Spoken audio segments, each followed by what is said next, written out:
ఇక మీరు దృశ్యం సినిమాకి కూడా సినిమాటోగ్రఫర్గా చేశారు. ఈ మధ్య కాలంలో ఒక 1-2 years బ్యాక్ వచ్చింది. ఆ సినిమాకి సినిమాటోగ్రాఫర్గా చేసిన మీరు దృశ్యం 2 అంటే సీక్వెల్ వచ్చింది, దానికి ఎందుకు మీరు లేరు? అది చాలామందికి మాకు ఆశ్చర్యం కలిగించింది. అది ఒక్కోసారి ఏమవుతుందంటే అండి, ఇప్పుడు దృశ్యం ఫస్ట్ పార్ట్ చేసిన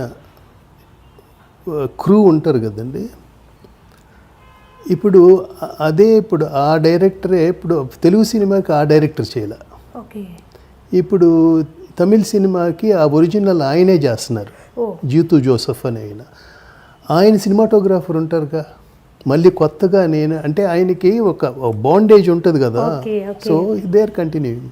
దుర్గా ఆర్ట్స్ మంచి మంచి సినిమాలను ఇచ్చింది సినీ పరిశ్రమకి, ఎందుకు దూరంగా ఉంటుంది ఇప్పుడు సినిమాలు నిర్మించడానికి? అన్నీ కుదురుతాయి. నేను క్షణక్షణం సినిమాకి ప్రొడ్యూసర్గా అవ్వటం కూడా సడన్ ఇట్ హ్యాపెండ్ కదా. అలాగే మంచి మంచి సినిమాలు తీయాలనుకుంటాము, ఒక స్క్రిప్ట్తో వెళ్తాము, అది ఇంకొకరికి నచ్చదు, ఇంకొక స్క్రిప్ట్తో రమ్మంటారు, అది ఆ కైండ్ ఆఫ్ మనకు నచ్చవు. అట్లాగా కొన్నిటిలో మనం ఒక రాజీ పడలేక.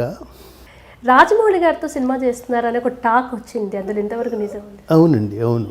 దుర్గా ఆర్ట్స్లో మహేష్ బాబుతో నెక్స్ట్ ఈ RRR తర్వాత కేఎల్ఆర్ ఆ సినిమాని మొదలవుతుంది. సార్, ఇప్పుడు మీరు ఇందాక ఒక సందర్భంలో రెమ్యునరేషన్ టాపిక్ వచ్చింది. మీరు కెమెరా పట్టుకున్నప్పటి నుంచి ఇప్పటిదాకా చూస్తున్నారు, అన్ని రంగాల్లో డబ్బులు చాలా పెరిగిందంటే ఇవ్వడం తీసుకోవడం కోట్లల్లో 100 కోట్లల్లో అయిపోతుంది బడ్జెట్ అంతా కూడా.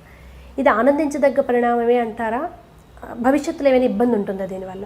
ఒకటి ఏంటంటే అండి, ఒక్కొక్క స్క్రిప్ట్కి ఒక్కొక్క ఈ పరిధి ఉంటుంది కదండి, అది డిపెండ్స్ అండి. దీనికి కొలమానం లేదు. ఇప్పుడు బెన్హార్ 10 Commandments లాంటి సినిమా ఒక 50 కోట్లలో తీయలేరా అంటే అది డిపెండ్స్.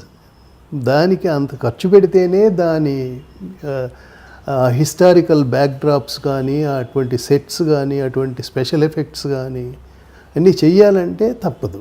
పాన్ ఇండియా వైపు తెలుగు సినిమా చాలా వేగంగా దూసుకువెళ్తుంది. మీకు ఎలా అనిపిస్తుంది పరిణామం అంతా? ఇప్పుడు ప్రతి కొత్తదనాన్ని మనం ఆస్వాదించాలండి, అది నేను నమ్ముతా. మంచిదేండి, నథింగ్ రాంగ్. త్రివిక్రమ్ గారు లేదా పూరి జగన్నాథ్ గారు, రాజమౌళి గారు మీ ముందు వచ్చిన వాళ్ళు, వీళ్ళని చూస్తుంటే ముఖ్యంగా రాజమౌళి గారు లాంటి డైరెక్టర్ ఇప్పుడు అసలు ఆయన టాప్, మన తెలుగు సినిమాని ప్రపంచానికి పరిచయం చేసిన వ్యక్తిగా రాజమౌళి గారిని చూస్తున్నాం.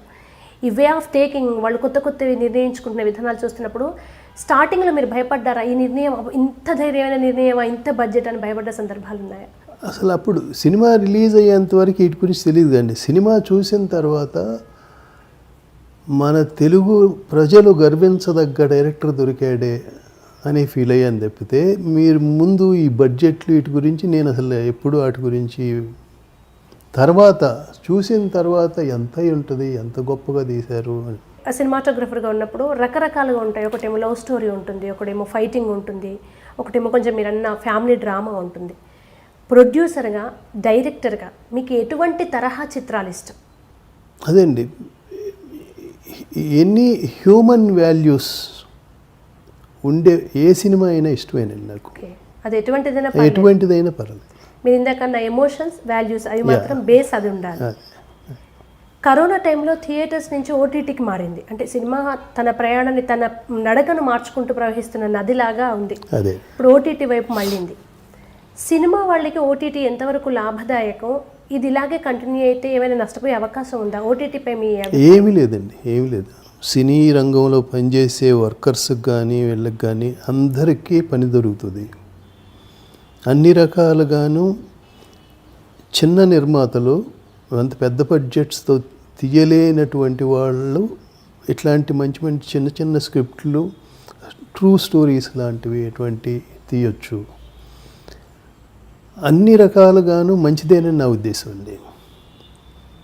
ఓటీటీలో కానీ, తర్వాత వెబ్ సిరీస్లు అని కానివ్వండి, ఇన్ని బ్రాంచెస్ వచ్చినాయి కదండి, ప్రతిదీ మంచి కోసమే అని నా ఉద్దేశం.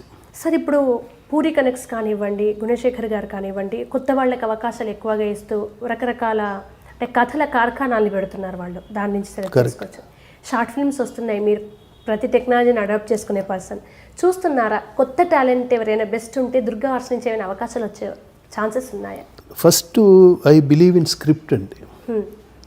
అటువంటి స్క్రిప్ట్కి ఎవరు రైట్గా కావాలనుకుంటామో ఆల్వేస్ నేను తప్పకుండా నాకు కొత్త వాళ్ళతో చేయకూడదండి. I always believe in that ఈ క్యారెక్టర్కి వీళ్ళు సరిపోతారంటే నేను ఆ నిర్ణయం తప్పకుండా తీసుకుంటానండి. దానికి షేడ్ అవుట్ లేదు. లియో ఎంటర్టైన్మెంట్ ఈ ఛానల్ని ప్లీజ్ సబ్స్క్రైబ్ చేయండి, షేర్ చేయండి, లైక్ చేయండి. Please subscribe to Leo Entertainment. Please subscribe to Leo Entertainment YouTube channel. Subscribe Leo Entertainment channel. Leo Entertainment. Please subscribe this channel. Hi, నేను ఆనంద్ రంగానే. Please subscribe to Leo entertainment. ఇలాంటి interesting videos కోసం తప్పకుండా మా ఛానల్ని subscribe చేయండి.